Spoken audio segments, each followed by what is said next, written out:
I know you always acted with Emily's best interests at heart. And mine when I was alive. You were a good husband. And a good father. Nobody's perfect.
Ah, memories.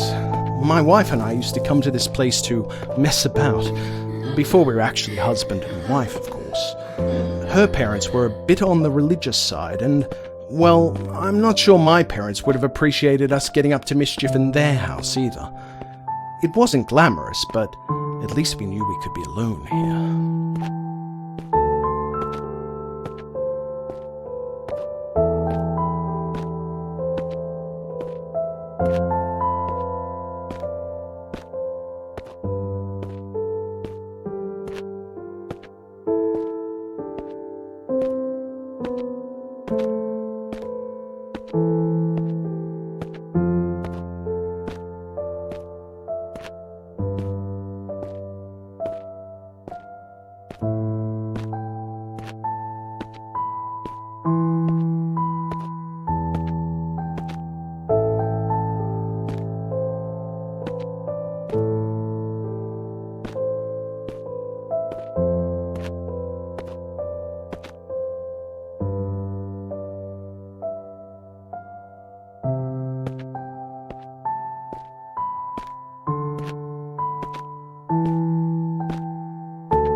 There was that one time, of course, when we were interrupted by the squatter.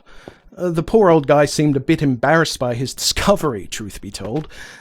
We quickly finished up our business and respectfully departed. During future visits, we made a point of keeping to the other end of the building, just in case.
Eventually, the place was condemned and torn down.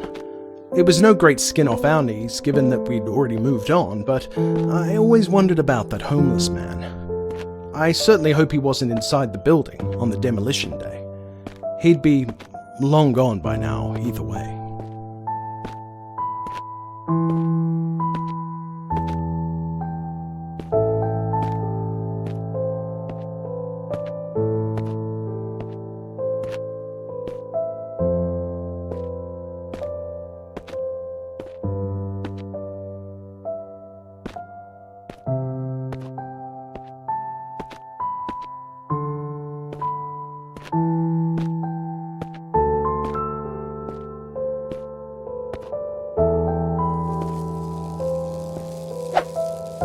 Ah, that's right.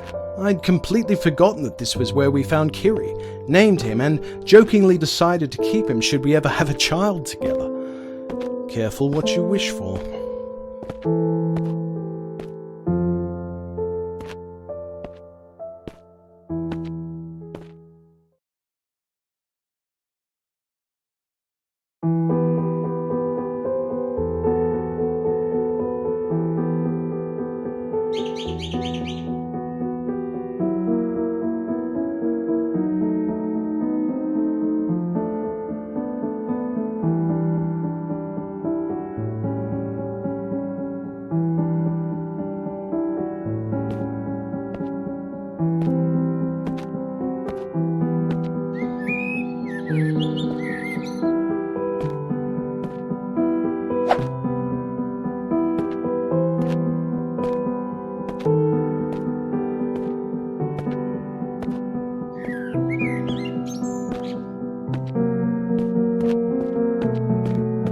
There was one resounding consequence to the breakup with the other teacher.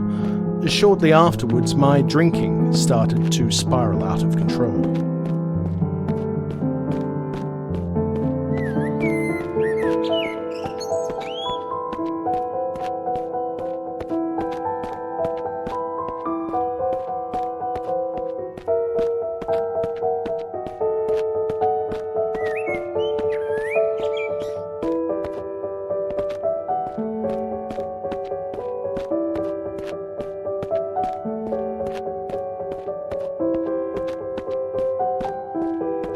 Perhaps it shouldn't have come as a surprise. My father had been something of a drinker when I was young, though he did manage to reduce his intake by the time I left home, thanks to the numerous threats of divorce from my mother. The irony wasn't lost on me. My father partially conquered his alcoholism to keep a woman in his life, while losing 2 women in my own only drew me closer to the demon drink.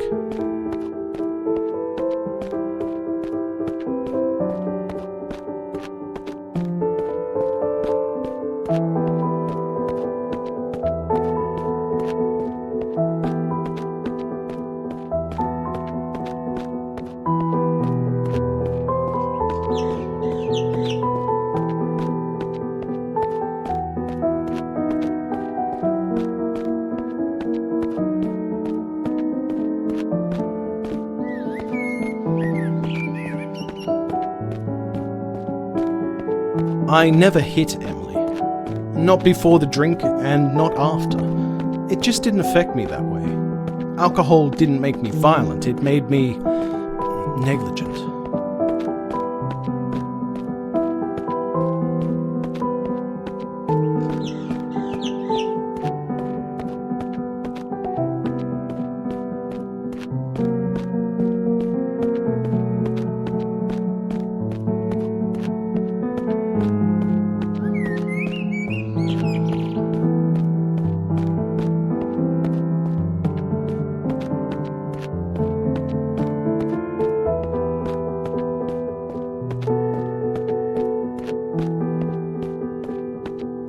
Which isn't to say that I wasn't known for my occasional bouts of verbal aggression.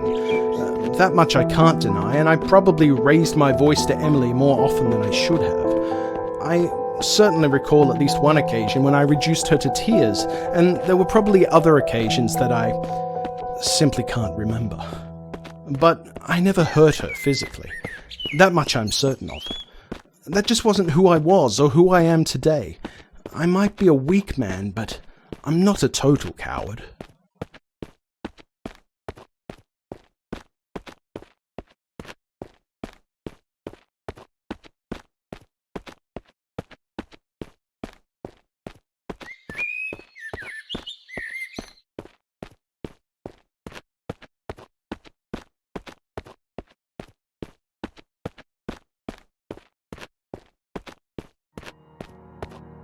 At first, my work wasn't affected, at least not noticeably.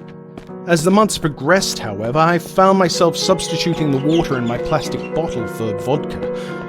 Only sometimes, on especially hard days, and only a partially full bottle. No one ever knew, of course, though my work performance was questioned on one or two occasions.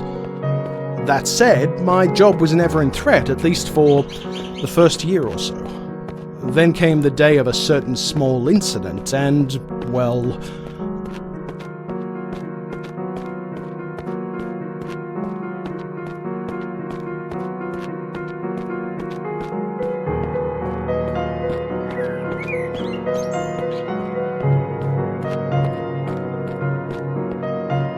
I wasn't violent towards the boy. Again, that just wasn't my style, sober or otherwise. But I definitely raised my voice at him and demanded that he leave my classroom and never darken my doorstep again. I might have even sworn at him. The official report certainly claims that I did.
What can I say?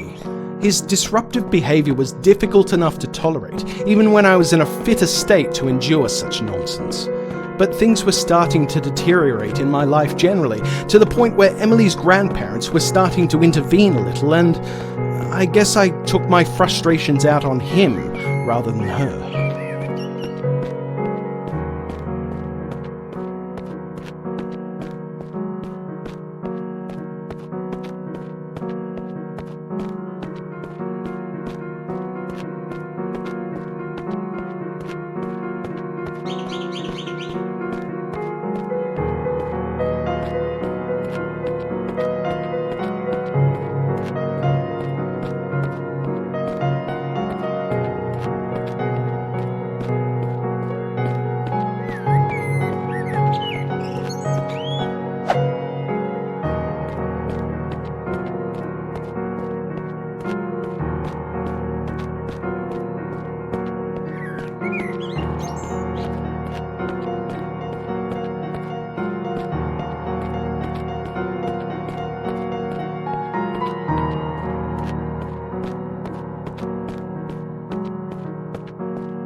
There's no denying that boy deserved my wrath more than my daughter. I was put on suspension since I hardly had a history of these things. I'd been a good worker up to that point, I honestly had. Go sort yourself out, they said. I had every intention of doing just that.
Darling, you can't keep blaming yourself for what happened.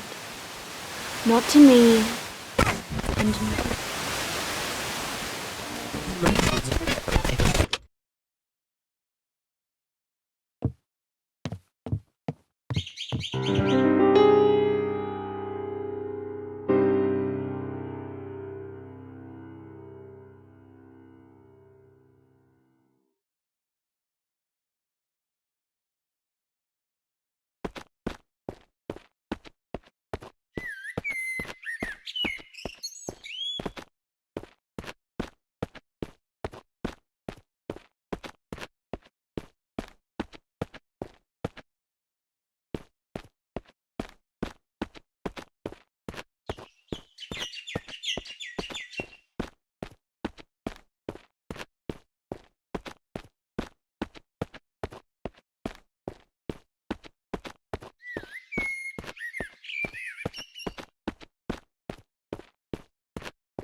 The path to recovery is never an easy one, and I wasn't convinced that cold turkey was my answer.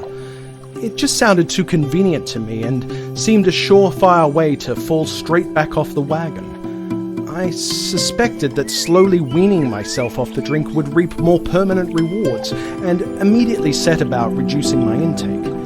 A fortnight later, it was still a daily habit, but at least that habit had shifted mostly to nights.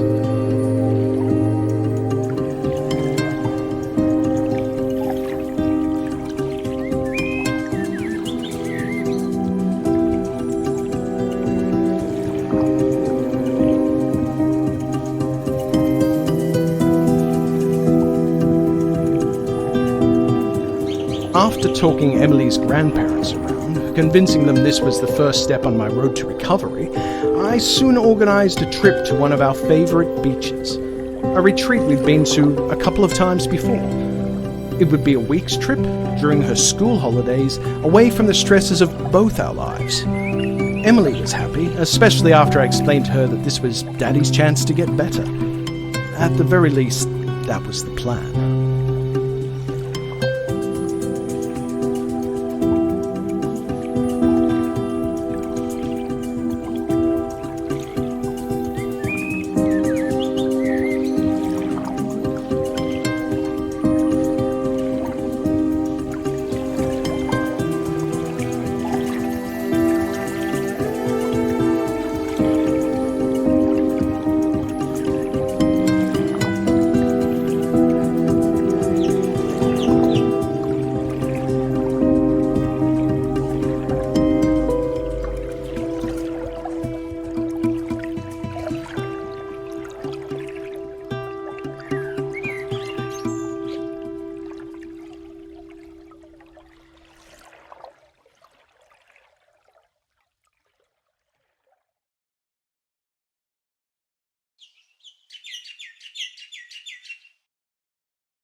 I always tried to make holidays a thing in our little family unit, for the short time such a unit existed. I was more of a summery person, while my wife adored the snow. Perhaps it was her Russian roots. Our daughter was happy almost anywhere and everywhere, but there's no denying she felt the cold more than any of us.